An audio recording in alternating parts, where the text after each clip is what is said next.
महाराष्ट्र वृत्तवाहिनी प्रस्तुत आणि स्पेशल पार्टनर राजश्री लॉटरीच्या माध्यमातून आम्ही आपल्यापर्यंत हा ठाण्यातून कार्यक्रम आणतोय, महाराष्ट्राचा रणसंग्राम।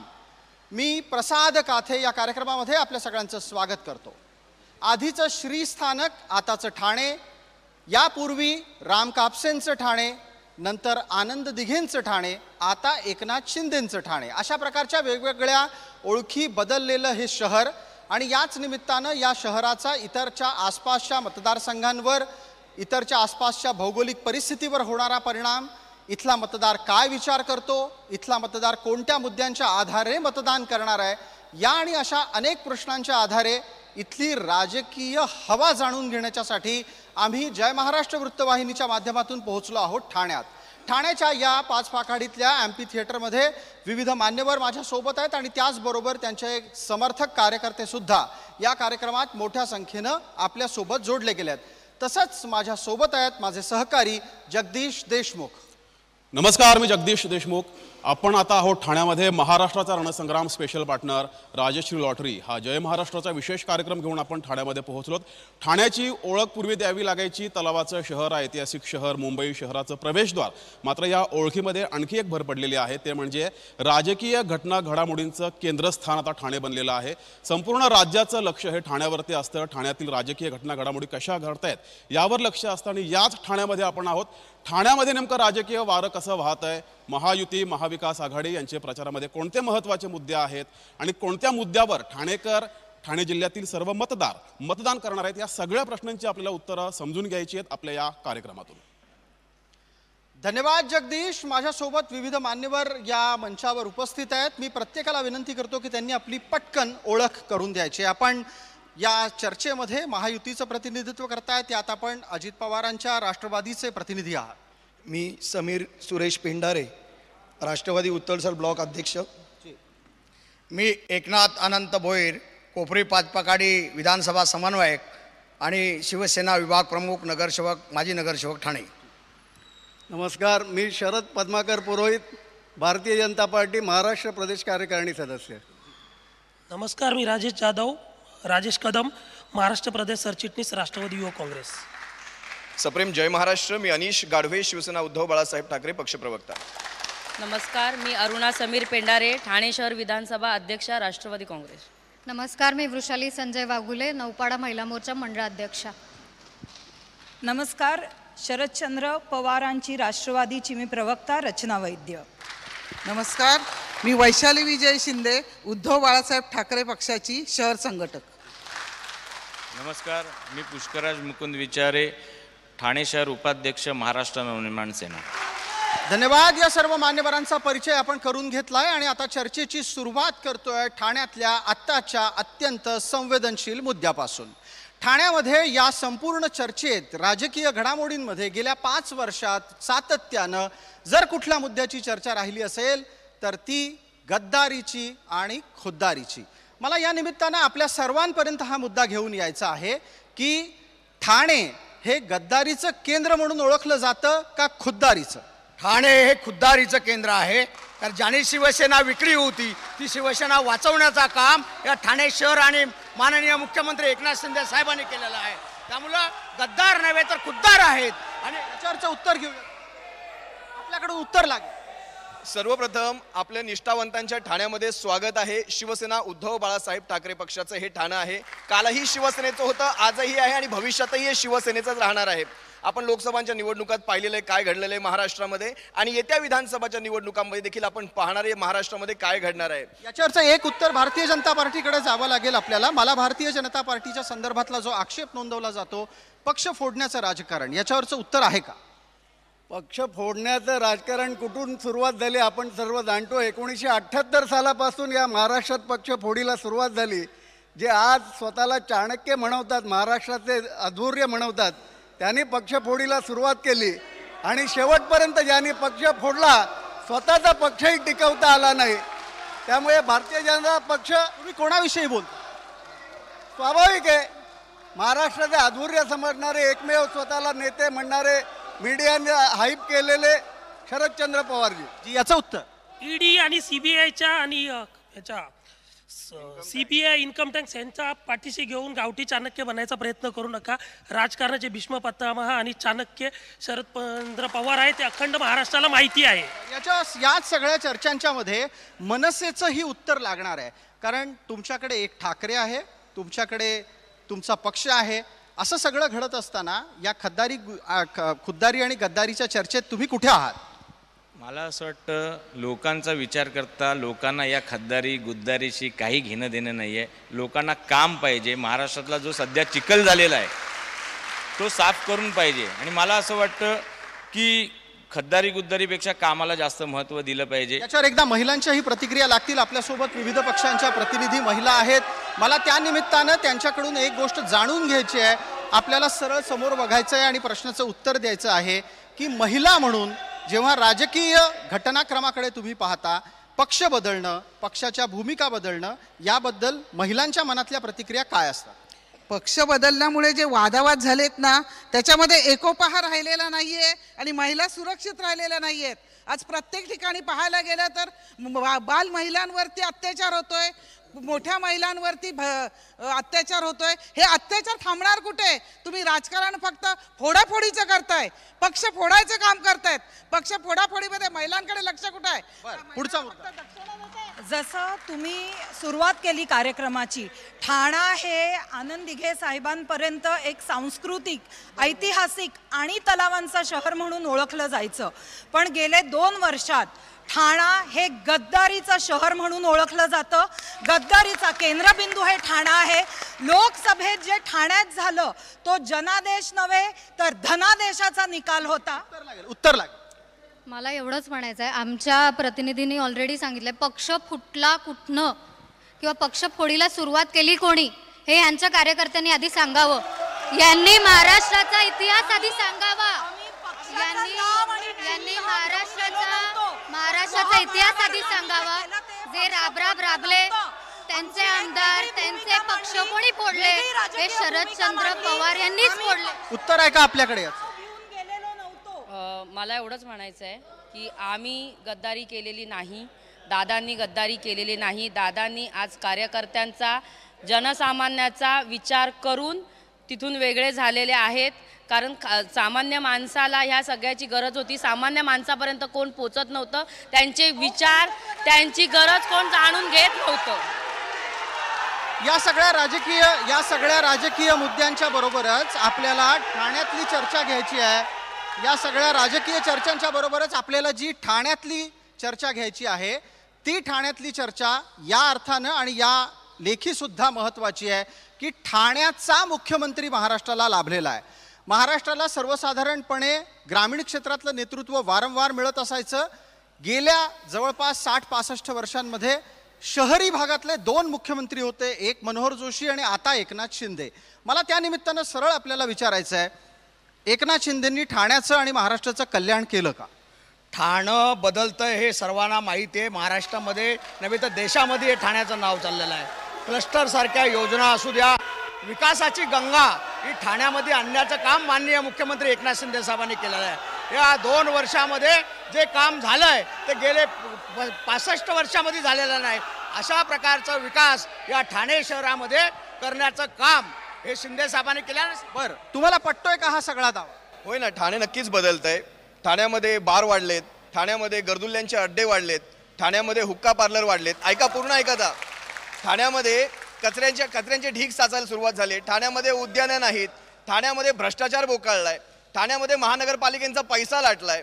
ठाण्यामध्ये सगळं ह्यांच्या जीवावर झालेलं आहे. त्यामुळे ठाणं नक्कीच बदललेलं आहे. याचे आभार यांचे मानावेच लागतील. याच्यावरचं पुढचं उत्तर घेण्यापूर्वी मला एक आणखीन मुद्दा आपल्यापर्यंत आणायचा आहे. तो असा, राज ठाकरे वारंवार एका संवेदनशील मुद्द्याला स्पर्श करतात. तो असतो शहरं बकाल होण्याचा. आपण मुंबईचं प्रवेशद्वार म्हणून ठाण्याकडे पाहतो आणि या ठाण्याच्या प्रवेशद्वाराच्या निमित्तानं जेव्हा या शहरात येतो तेव्हा वाहतूक कोंडी, कचरा, पाणी समस्या असे विविध मुद्दे समोर येतात. तिथे उत्तर मिळालंय मला. तिथे दावा केला गेलाय की एकनाथ शिंदेंनी सगळी परिस्थिती पालटली, त्याचा प्रतिवाद झाला. मनसे या मुद्द्यांकडे कसं पाहते? सांगतो ना, मी माझ्या नेहमी वारंवार सांगत असतो की शहराच्या काही भागाचा विकास म्हणजे ठाण्याचा विकास किंवा शहराचा विकास होत नाही. आजही तुम्ही घोडबंदरला जर गेलात तर लोक आमच्याकडे येत आहेत की त्यांना पाणी नाही आहे, त्यांच्या बिल्डिंगमध्ये 5-5 लाखाचे टँकर दर महिन्याला 5-5 लाख रुपये त्यांना द्यावे लागत आहेत. त्याच्यानंतर ठाण्यामध्ये वाहतूक कोंडीची समस्या आहे. आज जर तुम्ही बघाल तर कचऱ्याचे ढीगच्या ढीग येतात. तर इलेक्शन आहे म्हणून सध्या तो साफ केला जातोय. परंतु जर तुम्ही बघाल तर म्हणजे आज पाण्याचं जर म्हणाल तर प्रत्येक बिल्डिंगवाले आम्हाला सांगतायत की आम्ही टँकर माफिया झालेत. 5 पाणी आणि कचरा हा मुद्दा आहे. मला यावरचं एक उत्तर लागेल पटकन आपल्याकडून. ज्या वेळेला ठाण्याच्या कचरा आणि पाण्याचा प्रश्न येतो त्यावेळेला बोट सत्ताधाऱ्यांकडे जातो. मला वाटतं ह्याच्या बाबतीत कोणी कोणाकडे बोट दाखवावं. ज्यांनी आता कचऱ्याचा विषय उचलला ते गेली अनेक वर्ष ठाण्यात आणि मुंबईत सत्तेत आहेत आणि ठाण्याची आणि मुंबईची काय कचरपट्टी केली त्यांनी ते आपण पाहतोय. गेल्या 2.5 वर्षात महाराष्ट्राचं आणि ठाण्याची जी काही आम्ही स्वच्छता मोहीम राबवली ते आपण सर्वजण जाणतो आणि विकासाची गंगा ही ठाण्यातनं देखील वाहते हे आपण सगळेजण अनुभवतो. ठीक आहे. मला आता या निमित्तानं इथे उपस्थित असलेल्या विविध पक्षाचे प्रतिनिधी आणि ठाणेकरांपर्यंत पोहोचायचं आहे. माझे सहकारी जगदीश देशमुख त्यासाठी तयार आहेत. जगदीश, आपल्याला ठाणेकरांची मतं जाणून घ्यायची आहेत आणि मुद्दा हा ठेवायचा आहे, ठाणेकर कोणत्या मुद्द्यांवर मतदान करू इच्छित आहेत, त्यांना कोणते मुद्दे शहरासाठी महत्त्वाचे वाटत आहेत. तर आपल्यासोबत ठाणेकर आहेत. ठाणेकरांकडून समजून घेऊया काय वाटतंय, ठाण्यामध्ये कोणते महत्त्वाचे मुद्दे वाटतात, प्रचारामध्ये कोणते मुद्दे वाटतात, तुमच्या मते तुम्ही कुठल्या मुद्द्यांवर मतदान करणार. सर्वात मोठा ठाण्याचा जो मुद्दा असेल निष्ठावंत विरुद्ध गद्दारी, या गद्दारीला गाडायची आहे आणि निष्ठावंतांना मतं द्यायची आहेत. ठाण्याच्या विकासाला चालना कशी मिळेल हे या दोन्ही प्रस्थापितांकडे ह्याची उत्तरं आहेत का. आज ठाण्यातून MIDC गायब झालेली आहे, ठाण्यामध्ये कुठलेही उद्योगधंदे नाही आहेत, ह्याविषयी हे सगळे लोक बोलणार आहेत का. बघा, महाराष्ट्रामध्ये बटोगे तो कटोगे हा विचार महाराष्ट्राच्या जनतेने आत्मसात केलेला आहे आणि ठाण्याचा विकास हा प्रचंड प्रमाणात होत आहे. ठाण्यामध्ये प्रगती होत आहे आणि असा मुख्यमंत्री ठाण्याचा विकासच करू शकतो. त्याच्यामुळे महाराष्ट्रामध्ये महायुतीचं सरकार येणार आहे. ठाण्याचा विकास झालाय, ठाण्याचा विकास झाला आहे आणि ठाण्याची हवा एकदम मशालीच्याच बाजूने आहे. अरे निवडून येणार कोण? मशालीशिवाय आहे. ठाण्याचा विकास बाळासाहेब ठाकरे, हिंदू हृदय सम्राट बाळासाहेब ठाकरे दिघे साहेब यांच्या माध्यमातून, शिवसेनेच्या माध्यमातून झाला. परंतु 2014 नंतर हे ठाणं बकात झालंय. पुन्हा जाऊया व्यासपीठावर आपले मान्यवर आहेत, त्यांच्यासोबत चर्चा करूया. धन्यवाद जगदीश. या चर्चेनंतर परत आपण आपल्या व्यासपीठाकडे परत येतोय. या व्यासपीठावर आता काँग्रेसचं प्रतिनिधित्व सुद्धा उपलब्ध आहे. काँग्रेसचे प्रतिनिधी या नात्यानं आपण आमच्या या चर्चेत आहात. आपला परिचय. मी रमेश नथू इंदिसे, महाराष्ट्र प्रदेश काँग्रेस कमिटी सदस्य. बिलकुल इंदिसेजी, माझा एक सवाल आहे. थोड्या वेळापूर्वी खाली चर्चेमध्ये एक मुद्दा आला आणि त्या मुद्द्यामध्ये उल्लेख झाला बटोगे तो कटोगे.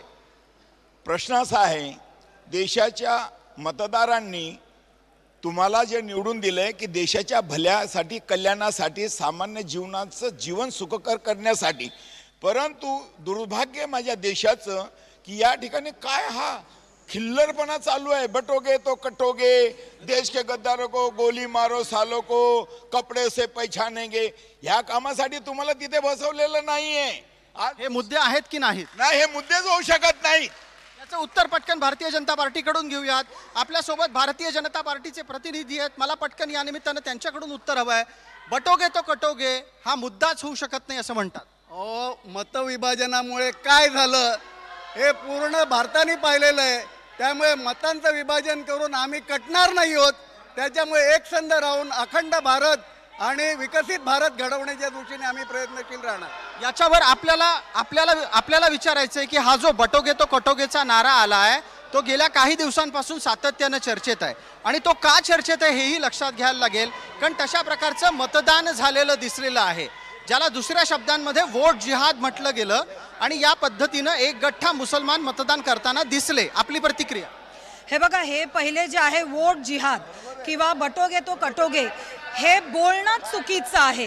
जर एका पर्टिक्युलर मतदारांनी एका ग्रुप मतदारांनी जर एका पक्षाला किंवा त्या नेतृत्वाला पसंती दिली आहे तर ते मुद्दे ह्याच्याहूनही पुढचे आहेत. फक्त ही दिशाभूल करतायत, कारण काय मूळ मुद्दा उरलेला नाहीये. आपण दिशाभूल करताय. दिशाभूल यांनी केली वर्षानुवर्षे. दिशाभूल आज मस्जिदीमधनं फतवे कुणी काढले, आज मस्जिदीमधनं फतवे कुणी काढले? यांच्या पक्षाने फतवे काढले. आज गोहत्या होते, गोहत्येवरती यांचा काय स्टँड आहे? यांचे खासदार गोहत्येमध्ये मुस्लिमांना मदत करतात, गोहत्येमध्ये मुस्लिमांना मदत बनतोय. त्याची जी महिलांवर अत्याचार होतोय ते बघा ना. गोहत्येचे काय धरून बसले? महिलांवर अत्याचार होतोय, मुलींवर अत्याचार होतोय, त्याचं कोणाला पडलेलं? याच्यावरचा एक मुद्दे घेऊयात. माझ्यावर पुढे पुढे आपल्याला चर्चेला जायचं आहे. या चर्चेत एक प्रत्येकाला बोलायची संधी मिळेल. मला सांगा, ज्या वेळेला बटोगे तो कटोगे म्हटलं जातं तेव्हा एक आक्षेप हा आपल्या पक्षावर, आपल्या पक्षाच्या प्रमुखांवर येतो आणि तो असतो की उद्धव ठाकरेंनी हिंदुत्व सोडलेलं आहे. उद्धव ठाकरे आता मुसलमानांच्या भरोशावर निवडणुका लढायला निघालेले आहेत. वस्तुस्थिती काय आहे? बटोगे तो कटोगेची परिस्थिती आपण आणली आहे का? मला एक सांगा ना, या विधान परिषदेच्या निवडणुकांमध्ये ज्या वेळेस तुम्ही MIMची मतं घेतली, ज्यावेळेस सपाची मतं घेतली, ज्यावेळेस हसन मुश्रीफाचं मत घेतलं, ज्यावेळेस दिशान सिद्दीकीचं मत घेतलं, ते मुसलमान नव्हते. त्यांची तुम्हाला आमदारांची मतदानं चालतात. देशभक्त मुसलमानांनी शिवसेनेला मतदान केलं तर चालत नाही. मला एक सांगा, मुलुंडमध्ये ज्यावेळेस गुजराती समाज एकत्र होऊन ज्यावेळेस भारतीय जनता पक्षाला मतदान करतो तो वोट जिहाद होत नाही का? मग तिथे तुमचं काय? बघा, धर्माच्या नावावर राजकारण जर करत असाल आणि जर धर्माचंच बोलायचं असेल तर गोव्यामध्ये गोमांस चालतं, तर तुम्हाला मणिपुरामध्ये गोमांस चालतं. फक्त महाराष्ट्रात गोमांसावरून राजकारण करायचं, या गोष्टी आता चालणार नाहीत. याच्यावर इथे उत्तर येतं. मुद्दा नाही आहे त्यांच्याकडे, म्हणून ते धर्माच्या नावाने राजकारण करतात. धर्माच्या नावाने राजकारण करतात, त्यांच्याकडे काही मुद्दे नाही आहेत. विकास हे शिवसेना, भारतीय जनता पार्टी आणि राष्ट्रवादी काँग्रेस, अजितदादा गट हा करतोय महाराष्ट्रामध्ये. हा संपूर्ण महाराष्ट्र बघतोय, देश बघतोय. यांच्याकडे काही मुद्दे नाही आहेत. म्हणून गद्दार हे सगळे ते बोलून त्यांनी बाकी मुद्द्यांना खोडून टाकायचं आहे. कारण तुम्ही पाहता, विकास एका बाजूला महाराष्ट्राचा विकास चाललेला आहे. माननीय मुख्यमंत्री एकनाथ शिंदे साहेब यांच्या नेतृत्वाखाली महाराष्ट्र, नवीन महाराष्ट्र घडत आहे. मला या निमित्तानं मनसेला चर्चेमध्ये घ्यायचं आहे. थांबा, मनसेला बोलू द्या. एक मिनिट, मी बोलू देतो. आपल्या एका पक्षाचा एक माणूस आहे आपल्याकडे. मला एक सांगा पटकन, आता हा मुद्दा गेल्या काही दिवस वाढत चाललेला आहे आणि राज्य पातळीवर ग्रामीण आणि शहरी भेदाभेद करत असताना मतदारांच्या मधला शहरी भागावर याचा परिणाम होताना दिसतोय. तुम्हाला वैयक्तिकरित्या असं वाटतं वोट जिहाद, लव जिहाद, बटोगे तो कटोगे या मुद्द्यांचे राजकीय प्रकार आणि प्रभाव या निवडणुकीत दिसतील? मी तुम्हाला पुन्हा सांगतो, लोक या सगळ्याला कंटाळलेली आहेत. लोकांना विकास पाहिजे आणि लोक विकासाचं राजकारण लोकांना पाहिजे. आणि मला असं वाटतं की राजसाहेब ठाकरे नेहमी सांगतात की या जातीपातींमध्ये विभागण्यापेक्षा आपण महाराष्ट्र आणि मराठी माणूस म्हणून आपण पुढे गेलो पाहिजे, एकत्र गेलो पाहिजे. याच्यावरचा मुद्दा पुढे नेणार आहोत. माझे सहकारी जगदीश देशमुख आपल्या सोबत आहेत आणि त्या निमित्तानं ही चर्चा आता जगदीश देशमुख मी आपल्यापर्यंत आणतो. आपल्याला ठाणेकरांपर्यंत पोहोचून याचंही उत्तर लागेल, शोधावं लागेल की जातीपातीचं राजकारण महाराष्ट्रात कुणी सुरू केलं आणि विधानसभेच्या निवडणुकीमध्ये त्याचा काय परिणाम असेल. तर ठाण्यामध्ये सध्या आपण आहोत आणि काय झाले की राजकारणामध्ये जातपात येऊ लागलेली आहे. धर्म बटोगे की कटोगे असे चर्चा होऊ लागलेली आहे.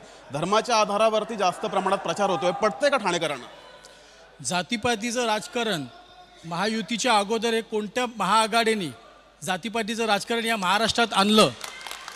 या महाराष्ट्रामध्ये हिंदूंचं राज्य आहे मी असं मानतो. आम्ही जय श्रीराम बोलतो तर तिकडे अल्लाहू अकबर आवाज येतो. देशामध्ये भाजपनी बटोगे तो कटोगी ही संज्ञा आणली, पण आमचं असं मत आहे देशामध्ये संविधान वाचलं पाहिजे.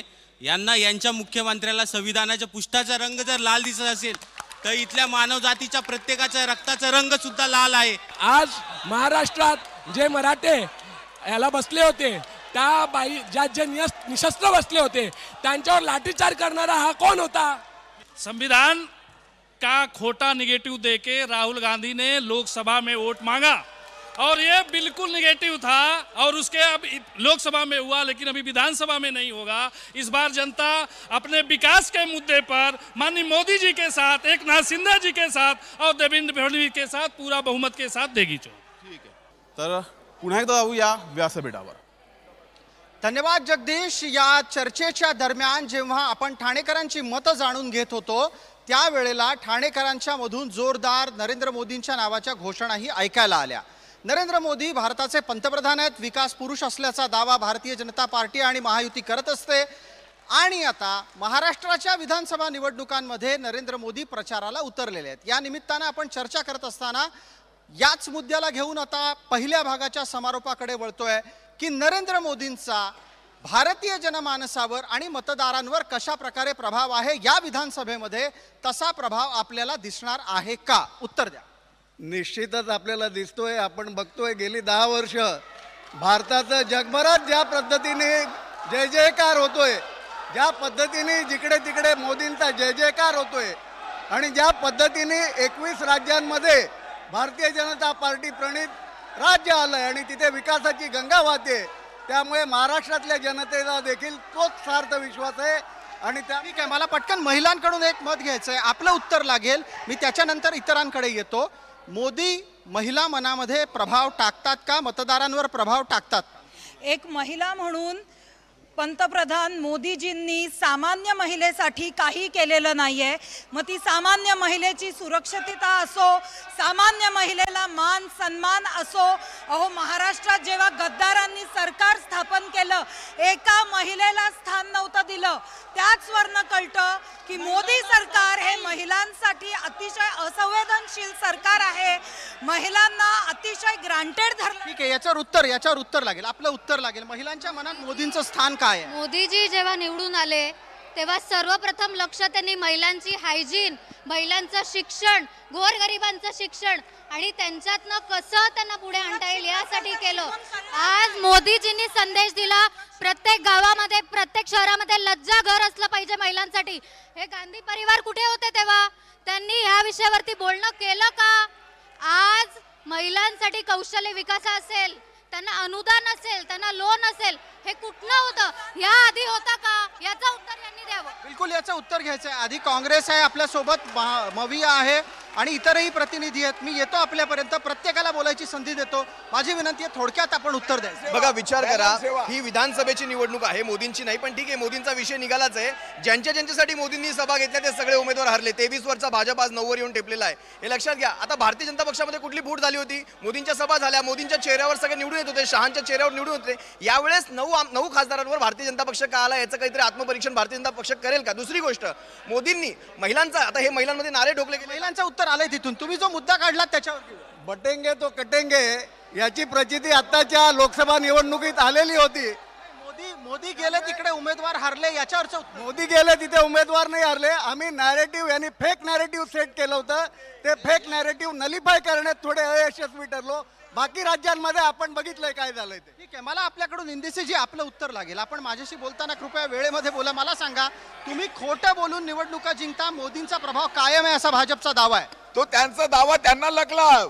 जनतेला विकास नव्हे, बदनाम विकास नव्हे, प्रगती हवी आहे, सोजवळ प्रगती हवी. आणि जेव्हा आया बहिणी नग्न केल्या जातात तेव्हा मोदीच्या तोंडात काय दही असते का? तेव्हा तो का बंद असतंय? उत्तर द्यावं भाजपला. बिलकुल, याचं उत्तर आपण महायुतीकडून घेऊयात. ज्या वेळेला मोदींच्या विरोधात प्रचार होतो त्यावेळेला तुम्ही लोक गप्प बसता असा आरोप आहे. आधी आपलं उत्तर.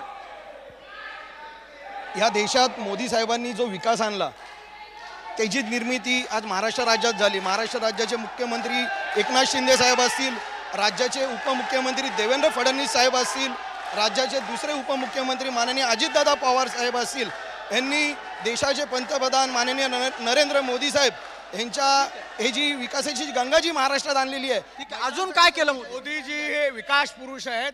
हे संपूर्ण देशाने नाही तर जगाने पाहिलेलं आहे. ज्या ज्या ठिकाणी जगामध्ये मोदी साहेब जातात त्या ठिकाणी त्यांचं स्वागत ज्या पद्धतीने होतोय तर पूर्णपणे बघितलं ना. या महाराष्ट्रामध्ये माननीय मुख्यमंत्री एकनाथ शिंदे साहेबांच्या नेतृत्वाखाली जो विकास होतोय, या विरोधी गँगकडे दुसरे काही मुद्दे नाही आहेत. विरोधी गँगकडे मुद्दे नाही आहेत असं म्हणता. मी आपल्या दोघांना आता टप्प्याटप्प्यानं बोलणं करणार आहे. तुमच्याकडे मुद्दे कोणते आहेत ज्याच्यावर तुम्ही मतदान मागत आहात? मुळात मोदी मोदी मोदी करतायत की नाही?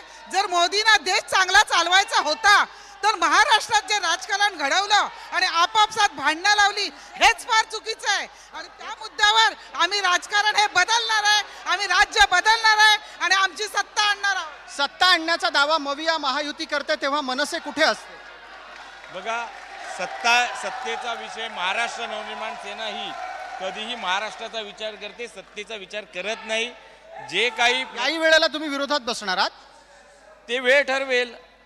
आज आम्ही जे राजकारण करत आहोत हे महाराष्ट्राच्या प्रगतीचं राजकारण करत आहोत. तर मला असं वाटतं की ह्यांच्या युत्या आघाड्या किंवा ह्यांची खद्दारी गुद्दारी यांच्याशी आम्हाला काही घेणं देणं नाही आहे. आम्हाला महाराष्ट्रातल्या जनतेचं प्रगती हे महत्त्व आहे. ठीक आहे.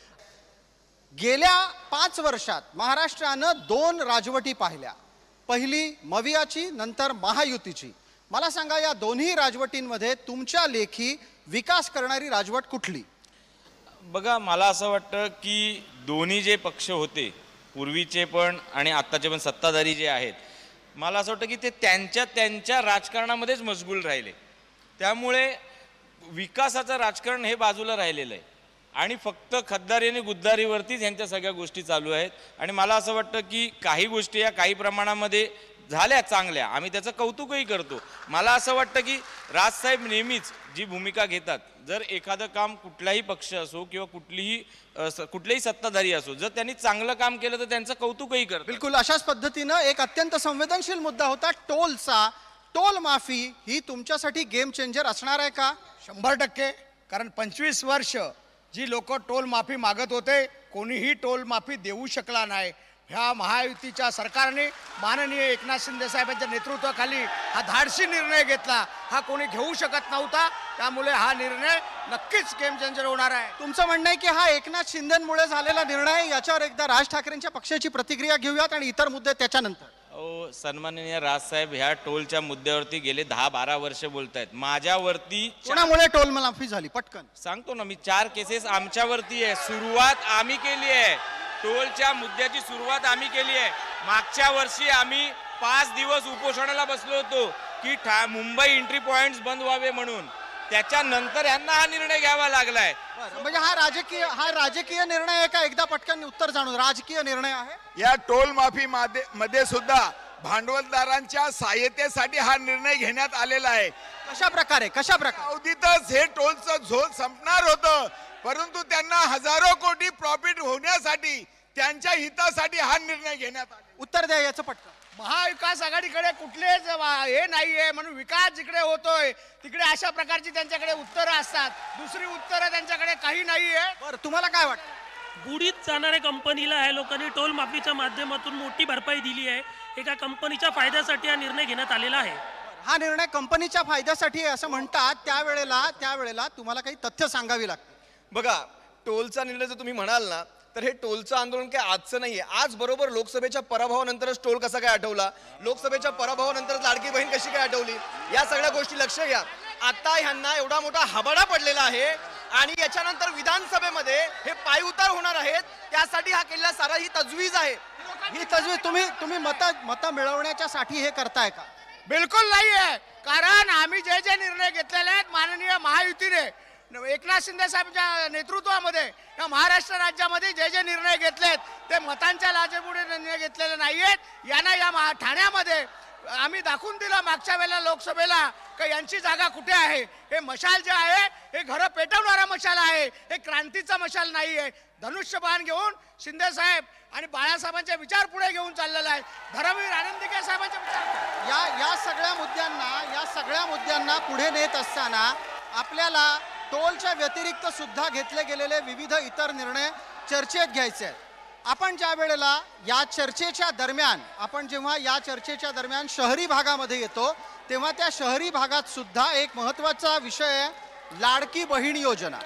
या लाडकी बहीण योजनेच्या वर तुमच्याचकडे येणार आणि महिलांशीच बोलणार. काळजी करू नका, पुरुषांनी महिलांना या विषयावर बोलायला द्यायचंय. कृपया शांतता पाळायची आहे.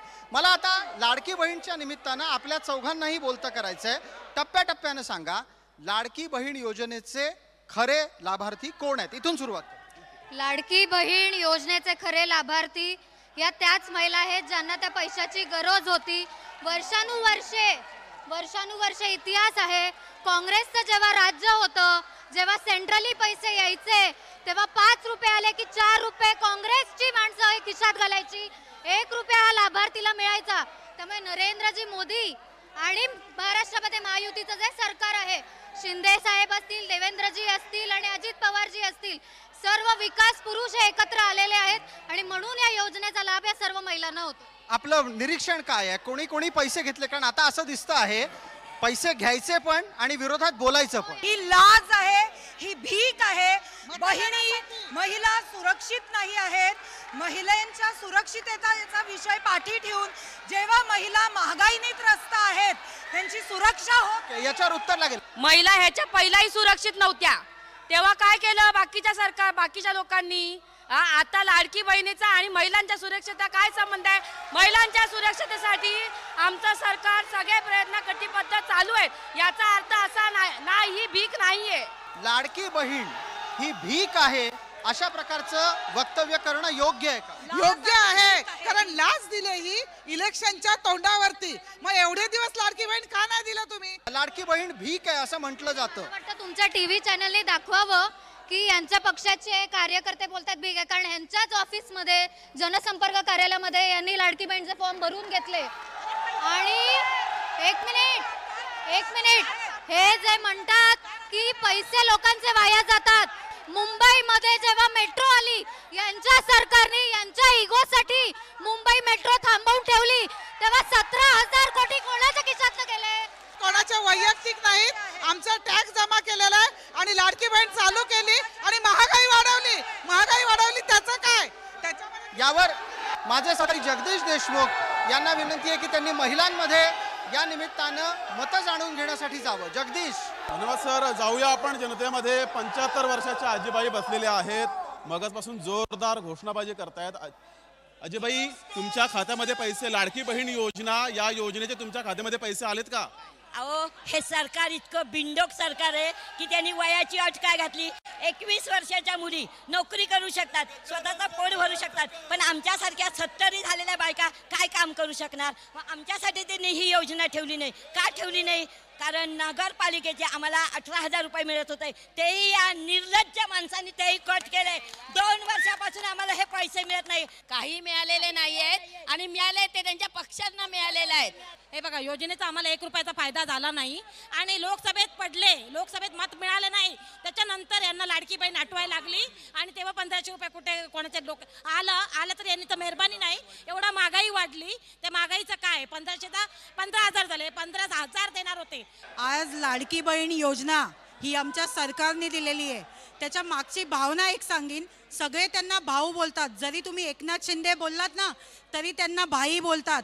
देवा भाऊ बोललात तर आम्ही भाऊ बोलतो आणि अजित दादा दादा बोलतो. हे भाऊ आहेत आमचे, त्याच्यामुळे त्यांनी ही सगळी दिलंय. आणि समविचारी लोक जेव्हा एकत्र येतात ना तेव्हा नवनिर्माण नक्की होतं. पुन्हा एकदा जाऊया व्यासपीठावरती. यावर मान्यवरांचं काय म्हणणं आहे ते सुद्धा समजून घेऊया. मान्यवरांसोबत अन्यही प्रश्नांवर चर्चा करूया. धन्यवाद जगदीश. या कार्यक्रमातला आता पुढचा मंचावरचा विषय हा ठाण्याचा आहे. या संपूर्ण राजकारणाचं सध्या केंद्रबिंदू असलेलं ठाणे शहर हे नक्की किती मोठ्या प्रमाणामध्ये विकास प्राप्त करू शकलंय? या ठाणे शहराच्या माध्यमातून विकासाची गंगा कोणाकोणाच्या घरात पोहोचली, कोण त्याचा लाभार्थी झाला आणि या सगळ्यापैतून खरा लाभार्थी मतदार आहे का हे आपल्याला जाणून घ्यायचं आहे. ठाण्याचे कोणते मुद्दे आहेत ज्याच्याकडे अद्याप दुर्लक्ष झालंय? अहो, ठाण्यामध्ये मी तुम्हाला पुन्हा सांगतोय की तुम्ही बिल्डिंग्स बांधताय, पाणी नाही आहे, वाहतुकीची समस्या आहे, अजूनही घोडबंदर रोड पूर्ण जाम असतो. त्याच्यानंतर तुम्हाला सांगतो, ठाणे शहर आपण स्मार्ट म्हणतो की नाही, स्मार्ट सिटी अंतर्गत कामं जी चालू होती, महिलांसाठी बोलू द्या, महिलांसाठी बांधलेले रेस्टरूम कुठे आहेत?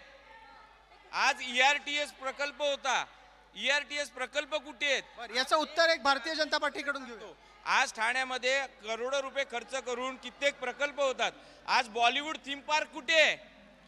त्याच्यानंतर जुनं ठाणं, नवीन ठाणं कुठे? 2.5 वर्षामध्ये जे प्रकल्प सुरू झालेत ते काही प्रकल्प पूर्ण झालेले आहेत आणि काही प्रकल्प पूर्णत्वाच्या याच्यावर आहेत. आज तुम्ही नावं सांगा कोणते कोणते प्रकल्प पूर्ण झाले? मी तुम्हाला ठाण्यामध्ये तुम्ही बघितले का 5 वर्षापूर्वीचे रस्ते, ते रस्ते होते का रस्त्यांमध्ये खड्डे होते का खड्ड्यात रस्ते होते ते माहिती नव्हते. संपूर्ण ठाणे शहराचे रस्ते चकाचक झालेले आहेत, त्यांचे काम पूर्णत्वात झालेलं आहे. मला एक पटकन विचारायचं आहे, एकनाथ शिंदेमुळेच ठाण्याचा विकास झाला असा दावा आहे का? निश्चितच एकनाथ शिंदे आल्यानंतर ठाण्याच्या समस्यांना या ठिकाणी प्राधान्यक्रमाने त्याचं निराकरण करण्यात आलेलं आहे. आपण बघतो की कोपरी पुलाच्या इथला जो प्रकल्प अनेक वर्ष रेंगाळला होता तो एकनाथ शिंदे मुख्यमंत्री झाल्यानंतर आज मार्ग प्रशस्त झाला आहे. ठाण्याच्या पश्चिमेकडून पूर्वेला जाण्यासाठी कोपरी पुलाखालनं जो अंडरपास आहे तो एकनाथ शिंदेंच्या कालावधीतच झालेला आहे आणि मेट्रो प्रकल्पाला चालना देखील याच कालावधीत मिळालेली आहे. ठाण्यामध्ये जो शाश्वत विकास झालाय तो शिवसेनेच्या काळात झालाय, पण शिवसेनेच्या काळामध्ये खासदारांच्या अंतर्गत झालेला तो विकास आहे. आज ठाण्यामध्ये कचऱ्याची समस्या इतकी भयंकर आहे, ठाण्याला स्वतःचं डम्पिंग ग्राउंड नाहीये. आज मुख्यमंत्र्यांच्या घराच्या मागच्या बाजूला वागळे इस्टेटमध्ये कचऱ्याच्या गाड्या कशा प्रकारे उभ्या असतात, सबंध वागळे इस्टेटला, इंदिरानगरला ठाण्यामध्ये कचऱ्याचा इतका भयंकर त्रास होतोय. आज सबंध ठाणे शहर कचऱ्याची समस्या भेडसावते. प्रत्येक सोसायटीमध्ये जा तुम्हाला डब्बे भरलेले दिसतील. दुसरी गोष्ट ठाण्यामध्ये ठाण्या महापालिकेचं काम यांना कळत नाही, महापालिकेचं काम कुठलं असतं. दुसरी गोष्ट रिंग रूट मेट्रो, त्याच्यानंतर सॅटिस 1, सॅटिस 2, त्याच्यानंतर समांतर जोड रस्ता जो घोडबंदरला साकेतशी जोडतो, ज्याने ठाण्याची ट्रॅफिकची समस्या कमी होईल. त्याच्यानंतर पार्किंगचे प्रश्न, या सगळ्यांवर आपण महाराष्ट्रामध्ये किंवा ठाण्यामध्ये बोलणार आहोत का? ठाण्याचे मुख्यमंत्री याची उत्तर खूप चांगलं. ठाण्याचे मुख्यमंत्री आम्हाला मिळतंय काय? आम्हाला मिळतंय काय, आपल्याला मिळतंय काय हा प्रश्न आहे. या चर्चेत आता आपल्या सोबत अजित पवार यांच्या राष्ट्रवादीचे प्रतिनिधी जोडले आहेत. त्यांची आधी ओळख करून घेऊ आणि जो प्रश्न आत्ता शिवसेना उद्धव बाळासाहेब ठाकरे या गटाकडून आला त्याचं उत्तर तुम्हाला द्यायचं आहे. आपली ओळख द्या आणि सांगा, जो विकास केला जातो आहे त्यातून सामान्यांना काय मिळतं? माझं नाव वीरू वाघमारे, राष्ट्रवादी युवक काँग्रेसचा ठाणे जिल्हा अध्यक्ष. प्रताप शेठ आणि विकासाचा 100% स्ट्राईक रेट. जर महाराष्ट्रात ज्या पद्धतीने सर्वोत्तम महानगरपालिका, सर्वोत्तम ग्रामपंचायतचा पुरस्कार दिला जातो, त्या पद्धतीने जर महाराष्ट्रात किंवा कुठल्याही देशामध्ये किंवा राष्ट्रपती याच्यातून जर सर्वोत्तम मतदारसंघ याचा पुरस्कार कुठला दिला जाईल तर तो ओळा माजोडा या मतदारसंघाला दिला. तुम्ही जेव्हा व्हेकलने येताय ना तर प्रथम दर्शनी दृश्य तुमच्या डोळ्यांना विलोभनीय असं वाटतंय, परंतु ठाण्यामध्ये लाखो लोक गलिच्छ वस्तींमध्ये झोपडपट्टींमध्ये राहतात. त्यांचा विकास कधी कोण करणार?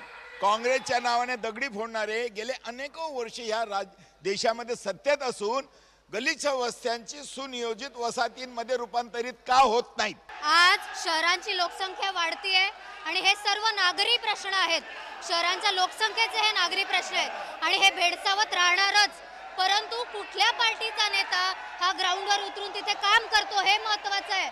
आज भारतीय जनता पार्टीच्या पक्षाचे आमदार असतील, तिथले सर्व नगरसेवक असतील, त्यांनी ग्राउंडवर उतरून काम केलेलं आहे. हे म्हणतात आमचा खासदाराचा हा प्रश्न नाही, यांचाच खासदार आता आमदारकीला उभा आहे. मग लोकांचे प्रश्न हे सॉल्व्ह करणार नाहीत का? लोकांचे मुद्दे 2 वर्षात किती सोडवलेत? फक्त ऍडव्हर्टाईज करताय तुम्ही, हे देतो मी, ते देतो मी, ते देतो, पण लोकांचे मुद्दे कुठे सोडवलेत? काहीच नाही सोडवलेत. लोकांचा कुठलाच मुद्दा नाही सुटत आहे. आज साधा प्रश्न आहे, प्रत्येक माणसाच्या गरजेचा प्रश्न आहे. डम्पिंग सारखी व्यवस्था ठाण्यामध्ये होत नाहीये. प्रत्येकाच्या घरात 4-4 दिवस कचरा साठला जातोय. त्याचं काय? त्याची सोय कधी होणार? सामान्य माणसाची पण तेवढीच जबाबदारी आहे की त्याने आपल्या आजूबाजूचा परिसर कसा स्वच्छ ठेवायचा. लोकांना ठाण्यात मतदान करताना कोणते मुद्दे महत्वाचे वाटतात ते जाणून घेण्याचं आहे. जगदीश, ठाण्यामध्ये आता तुम्ही मतदान करणार आहात, कोणते मुद्दे तुम्हाला महत्वाचे वाटतात?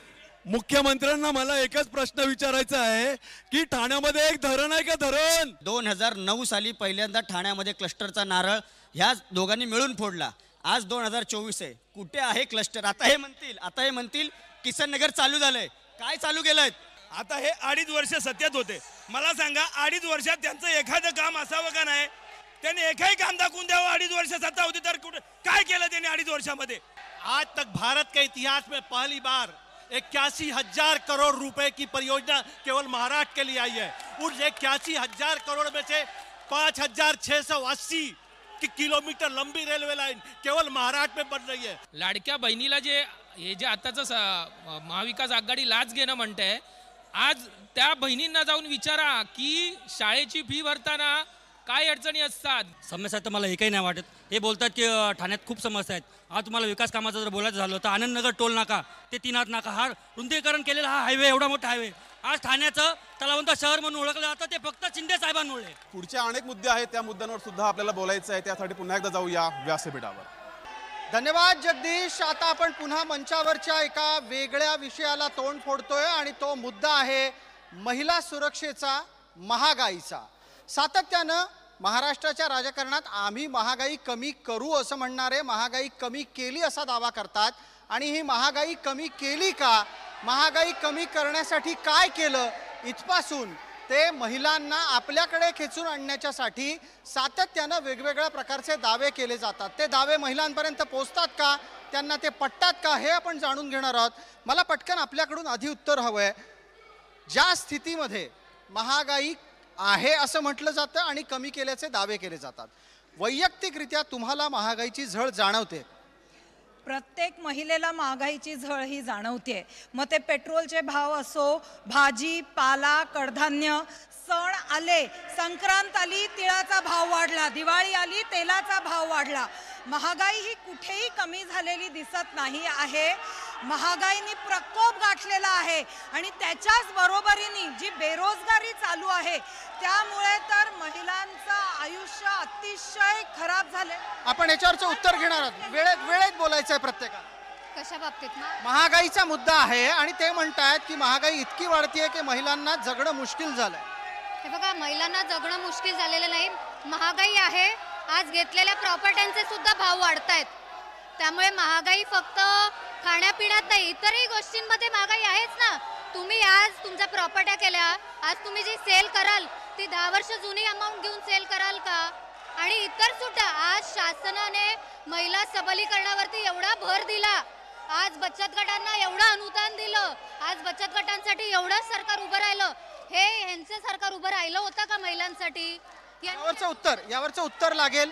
महिलांच्यासाठी सबलीकरणाचे विविध प्रयत्न झाले, ते पुढे यायला लागले. मला विचारायचं होतं आपल्याला, महिलांच्यासाठीचे विविध प्रकारचे सबलीकरणाचे प्रयत्न झाले असा दावा होतोय. महिला सबलीकरणाचा विषय काढता, जरा एकदा ब्रिजभूषण सिंहाचा विषय काढा. त्या ऑलिम्पिक विजेत्या पदक विजेत्या त्या बबिता फोगटला किंवा विनेश फोगटची काय परिस्थिती करून ठेवलेली आहे, त्या मणिपुराची काय परिस्थिती करून ठेवली आहे, त्या प्रज्वल रेवण्णांच्या प्रचारासाठी स्वतः नरेंद्र मोदी माननीय पंतप्रधान जातात. या सगळ्या विषयांना जरा बाजूला ठेवा. महिलांचं सबलीकरण खऱ्या अर्थानं जर करायचं असेल ना, तुम्ही आतापर्यंत बचत गटांसाठी काय मदत केली? त्यांनी आता त्यातच उत्तर, मी तेच सांगतोय तुम्हाला, बचत गटांच्या मार्फत कदाचित हा पैसा गेला असता. त्यानंतर आतापर्यंत मला सांगा, तुम्हाला लाडकी बहीण योजना या योजनेसाठी तुम्ही बोलता, तुम्हाला आतापर्यंत लाडक्या बहिणी श्रावणबाळ योजना उत्तर येतं. तुम्ही एक लक्षात ठेवा, महिला सक्षमीकरणाचा जर कोणी केला असेल तर महायुतीच्या सरकारने केलेला आहे. आणि 2.5 वर्षापूर्वी यांनी काय केलं, घरामधून फेसबुक लाईव्ह केलं. आज लाडली बहीण योजना आणली, ही कोणासाठी आणली? बचत गटांना आर्थिक सहाय्य, महिलांसाठी 50% बसमध्ये प्रवास फ्री, अनेक योजना महिला सक्षमीकरणासाठी आणल्या. बरं, अनेक महिला सक्षमीकरणासाठी योजना आणल्या. योजना जरी आणल्यात ना, योजना अनेकांनी आणल्यात, त्याबद्दल दुमत नाही, परंतु प्रत्यक्षात महिलांचं किती सबलीकरण झालं ह्याचे महागाईच्या मुद्द्यावर काय? महागाई तर भयानक आहे, पण ते मान्यच करायला तयार नाहीयेत. ते का मान्य होत नाही? आपण महागाई आहे हे मान्य करत नाही, हा मुद्दा येतो, त्यावेळेला उत्तर काही असतं का? मला वाटतं महागाई विरुद्ध बोंब मारणं म्हणजे स्वतःच्या अज्ञानाचं प्रकटीकरण आहे. आज जगभरात सगळीकडे महागाई निर्देशांक वाढत चाललेला असताना भारताचा GDP रेट हा वाढतोय. त्यामुळे हा दावा सपशेल खोटा आहे. महागाई इतर देशांच्या तुलनेत आपल्याकडे फार कमी आहे. बरोबर, आपलं उत्तर, आपली अनुभव, आपलं उत्तर म्हणतायत. भारतामध्ये डॉलर कायम घसरत आहे. सध्या नीचांकीवर डॉलर आहे. पंतप्रधानच म्हणाले होते की ज्या देशाचा रुपया घसरतो त्याची पत घसरते. आता ते काय उत्तर देतील? क्रूड ऑइलचे दर घसरतात, ते पेट्रोल, त्याबद्दल काय म्हणणं आहे त्यांचं? लाडक्या भावाला रोजगार नाहीये, बेरोजगारी फार मोठा प्रश्न आहे. GDP उतरलाय. एक प्रश्न येतोय तुमच्यासाठी, एक प्रश्न आहे. तुम्हाला GDPचा प्रश्न केला, जरा GDP काय आताच्या घडीला भारतात सांगा, किंवा HDI ह्युमन डेव्हलपमेंट इंडेक्स किती आहे सांगा. या सगळ्या गोष्टींना आता उत्तर द्या. सगळ्या गोष्टींचा विचार करताना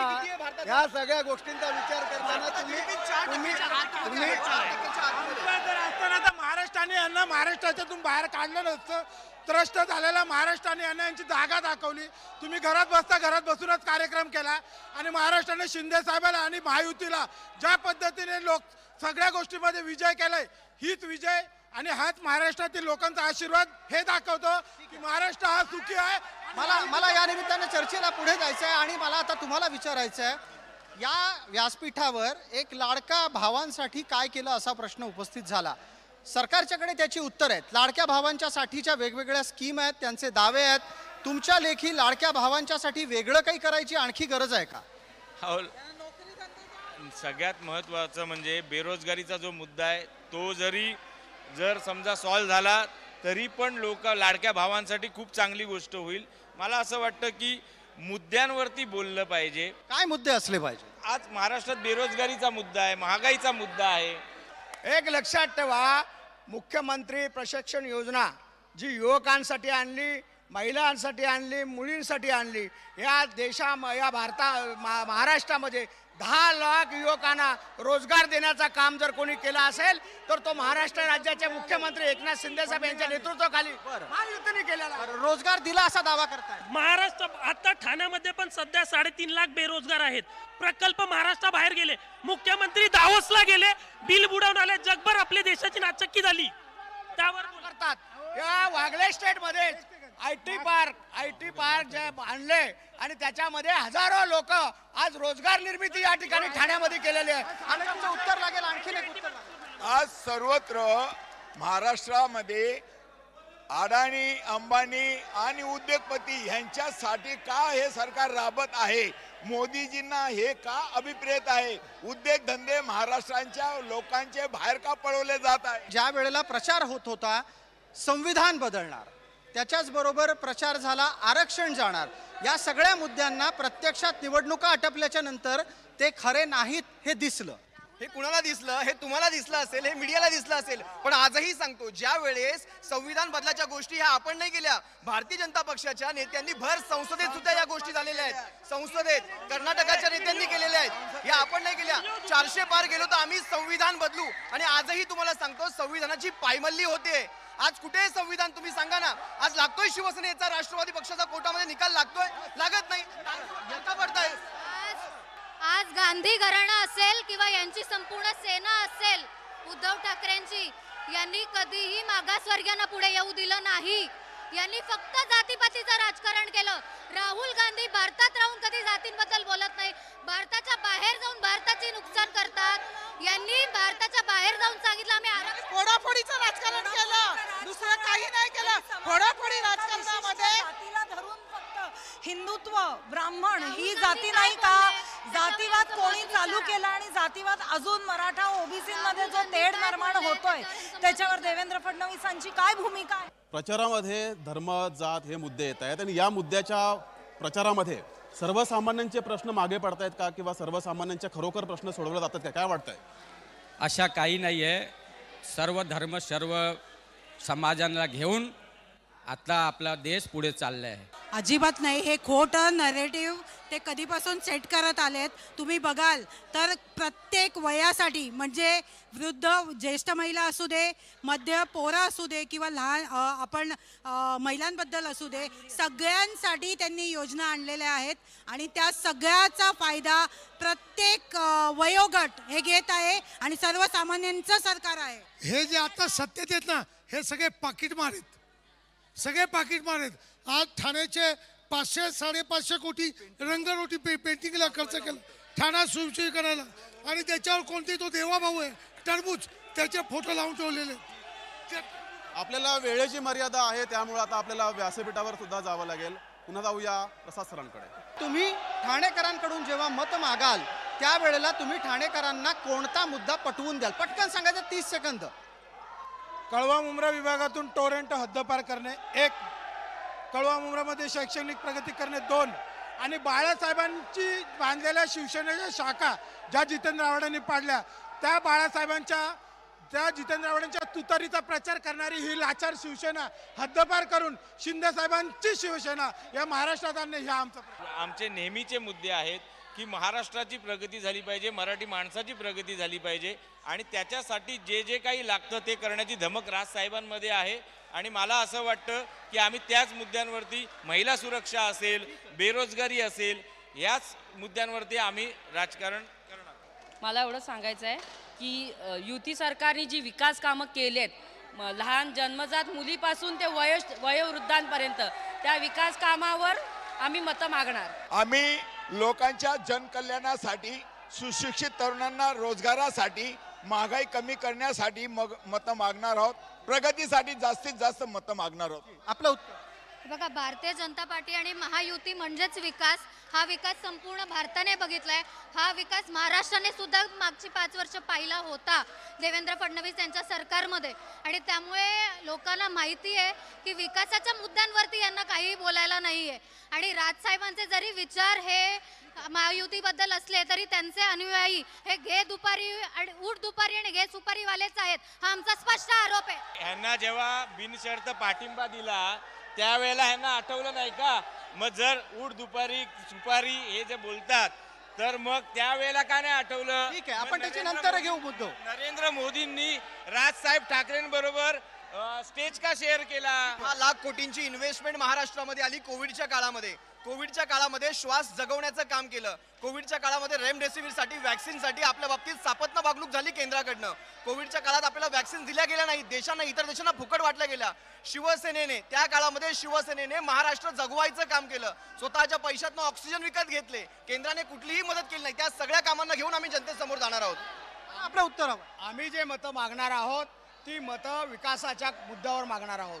महायुतीने केलेल्या कामाच्या मुद्द्यावर मागणार आहे. माननीय एकनाथ शिंदे साहेबांच्या नेतृत्वाखाली सरकारने केलेल्या कामाच्या मुद्द्यावर मागणार आहोत. तर या महायुतीने महाराष्ट्रामध्ये एवढा कामाचा डोंगर रचलेला आहे.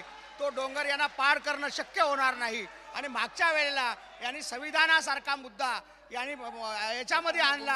हे संविधान गुमराह केला, निगेटिव्ह सेट केला.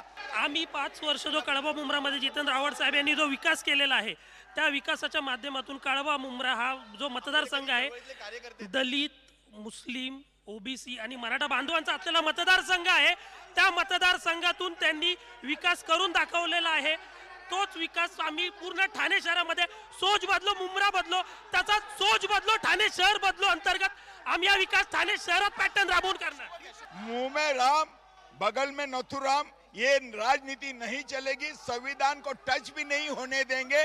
संविधान बड़े परिश्रम से डॉक्टर बाबा साहब आम्बेडकर ने बनाया है. कलम का बादशाह अमर है, अमर रहेगा, ये ध्यान में रखे. विकासाच्या मुद्द्यावरतीच आम्ही या निवडणुकीला महायुती सामोरी जात आहोत.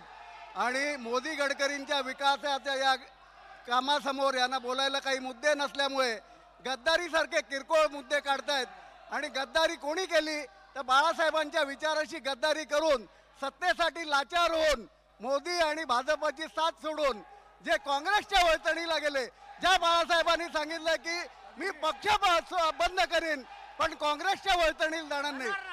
तर या कार्यक्रमामध्ये आपण ठाणेकरांची मतं घेतली. ठाणेकरांचं नेतृत्व करू पाहणाऱ्या नेत्यांनाही विचारलं त्यांच्या मनात काय आहे. या संपूर्ण चर्चेमध्ये आपण पाहिलं की कशा कशा पद्धतीनं लोक व्यक्त होत होती, लोकांच्या भूमिका काय होत्या आणि या संपूर्ण प्रकरणामध्ये लोकांनी आत्तापर्यंत काय मागण्या केल्या. या सर्व कार्यक्रमात सहभागी झालेल्यांचं, मान्यवरांचं खूप खूप आभार. महाराष्ट्राचा रणसंग्राम स्पेशल पार्टनर राजश्री लॉटरीच्या या कार्यक्रमात तुर्तास इतकंच. आपण पाहत रहा फक्त जय महाराष्ट्र.